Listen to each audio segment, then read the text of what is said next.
Have you ever had one of those tiny NVMe enclosures that gets so hot it could double as a stovetop? Well, I did, and it absolutely killed my editing performance. My cache drive would heat up, throttle, and suddenly DaVinci Resolve felt like it was dragging through the mud. So I made the switch to the TerraMaster D4 SSD NVMe enclosure, and it completely changed my workflow. Now I've got a blazingly fast cache drive with low temps, plus a dedicated temporary working drive for my projects. Editing feels smoother, exports are faster, and drives actually stay cool under heavy loads. Before we dive in, here is a quick disclaimer. This video isn't sponsored, and I purchased everything myself, and all opinions are 100% my own. Alright, now that that's out of the way, let's talk about what this thing actually is, because the name can be a little confusing. This is a DAS, or Direct Attached Storage Device, not a NAS, otherwise known as a Network Attached Storage Device. That means that it doesn't connect to your network over Ethernet, and it doesn't have its own operating system like a true NAS would. Instead, it's much simpler. You just plug it directly into your Mac over USB 4 or Thunderbolt, and it shows up like a regular external drive. No networking configuration, and no shared protocols to worry about. So now that we know what it actually is, let's crack open the box and see exactly what you get inside. The very first thing that I noticed are the warranty papers, manual, and a quick start guide, which is nice to see everything documented clearly at the top of the box. Underneath the paperwork, the enclosure itself is well protected in a foam insert and wrapped in a protective sleeve. The moment you pick it up, you realize this isn't one of those flimsy plastic enclosures. Next, we have a separate accessory box, and inside you'll find the 12-volt power adapter and a screwdriver with extra screws. Unfortunately, there was no USB-C cable that was included. I actually did find an empty bag, so maybe it was supposed to be there. Looking at this enclosure, I'd have to say that the design here is super minimal and clean, and overall the construction is impressive for a DAS at this price point. On the back of the enclosure, you'll see a single USB-C 4 port, which ensures you get maximum bandwidth up to 40 gigabits per second. There is also a 12-volt DC power input and a small toolless thumb screw, which allows you to open up the chassis. After removing the thumb screw, the enclosure slides open really smoothly. No sticking, no awkward prying, which is always a good sign of build quality. Once it's open, you'll see four M.2 2280 slots lined up, with each one being clearly labeled. These will support PCIe Gen 3 and Gen 4 NVMe SSD drives, with each slot supporting up to 8 terabytes, which means you can load this enclosure with as much as 32 terabytes of storage in total. Along the side, you'll notice that you've also got dual active fans that pull air right across all four of your drives. Another plus is that you can keep your aftermarket heat sinks installed. Not all NVMe enclosures allow that, but the D4 has enough clearance for larger heat sinks like the Thermalright models we're going to use today. But here is where the TerraMaster D4 really starts to make sense when you compare it to the Apple storage pricing. So if you're upgrading from the base 512 gigabytes to 2 terabytes of storage, it'll cost you an extra 900 USD. And if you want 8 terabytes of storage, that'll be a staggering 3600 USD on top of the computer itself. And here's the kicker. Once you pick that storage, at checkout, you're stuck with it. You can't upgrade it later, and you can't swap it out. So now let's look at the drives I've selected to build this system out, starting with the ORICO 7000 NVMe SSD. Inside the box, you'll find the drive itself, along with a small screwdriver,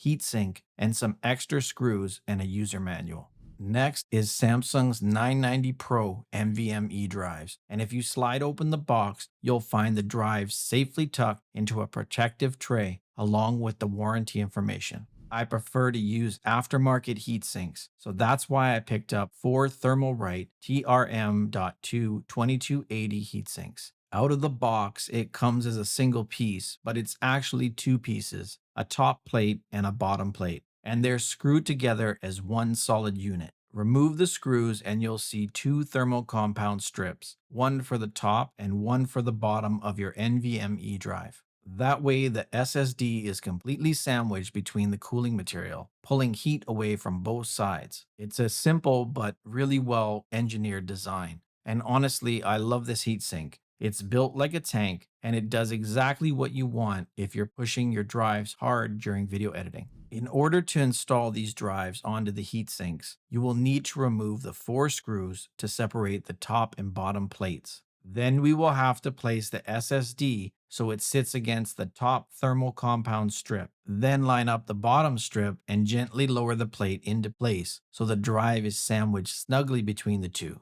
Once it's secured, it's ready to install into the TerraMaster enclosure. Before we drop the drives in, let's take a quick look at the slots inside the TerraMaster. They're numbered 1 through 4, and the order you install your drives does matter, especially if you plan to use a RAID. For this build, I'm keeping the Samsung drives together in slot 1 and 2, and the ORICO drives together in slot 3 and 4. Now that we know where each drive goes, let's install them one by one.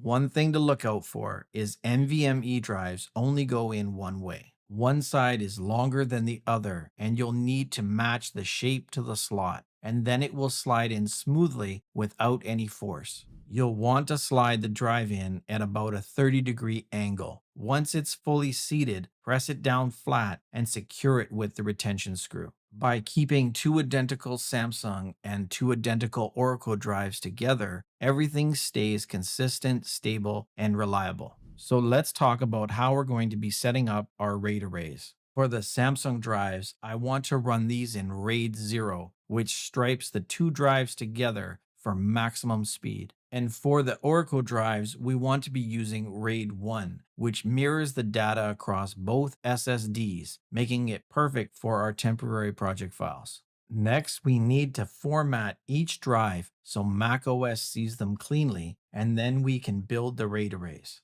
The first step is to open Launchpad and type in Disk Utility and then launch it. In the Disk Utility menu bar, go to View and Show All Devices. This reveals the actual physical drives at the top level. Now we'll format each of the 4 NVMe drives. In the sidebar, select the top level entry for your drive, then click Erase. Give it a simple name you'll recognize and set the format to APFS and the scheme to GUID partition map. Once those are set, click Erase and wait for it to finish. Then repeat this step for the remaining drives. With the drives formatted, let's build our first RAID array. In the Disk Utility menu bar, go to File, then RAID Assistant. Starting with the ORICO drives, choose Mirrored, which is RAID 1, then select the 2 ORICO SSDs. Give the array a name you'll remember, like ORICO RAID 1. Then set the format to APFS and the chunk size to 128K. So why 128K? It's a balanced default for mirrored arrays, which is great for mixed editing workloads with lots of medium files and frequent small reads and writes. Make sure Automatically Rebuild is turned on, then click Create. Once it's done, you'll see your new mounted volume. Now let's make a RAID for the Samsung drives. Back in the RAID Assistant, this time choose Stripe RAID 0, then select the 2 Samsung SSDs. Give it a name like Samsung RAID 0 and format it in APFS and set the chunk size to 256K. So why 256K here? Larger chunk sizes are better for video editing. They favor large sequential files and big cache blocks, which is exactly what DaVinci Resolve generates. Then click Create and let it build. And when it's done, you'll see a new volume mounted.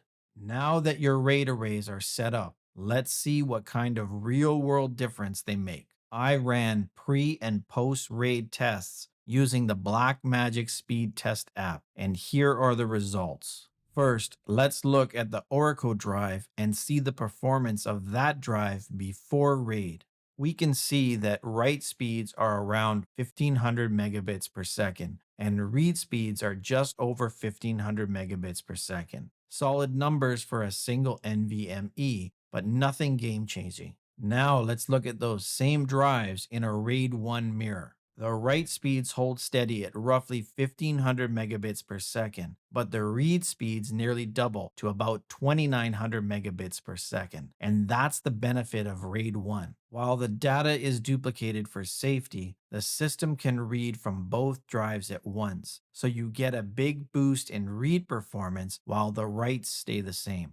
Next is the Samsung Drive, and as a single drive, it came in at around 1500 megabits write and 1500 megabits read. This is okay, but clearly under what these drives are capable of. In RAID 0, the difference is dramatic. Write speeds more than double to about 3100 megabits per second, and reads jump to nearly 2900 megabits per second. That's the power of RAID 0. The TerraMaster D4 ships with a standard unit, but under heavy loads, especially when all 4 NVMe drives are running, some users have reported stability issues. To avoid this, I swapped in the TerraMaster 7.5A 12-volt 90-watt power adapter. If you're planning to run RAID arrays or do heavy editing, this upgrade is a small investment that makes a big difference. Now that we've covered power, let's talk about something just as important in a studio environment: noise. And thankfully, TerraMaster rates the fans at around 19 decibels, which is basically whisper quiet. You can comfortably keep the TerraMaster D4 on your desk right next to you, and it won't be distracting while you work. And this wraps up our look at the TerraMaster D4 with both the Samsung and ORICO drives installed, tested, and configured in RAID. If you found this breakdown helpful, hit the like button, subscribe, and drop a comment down below. And I'll see you in the next one, guys.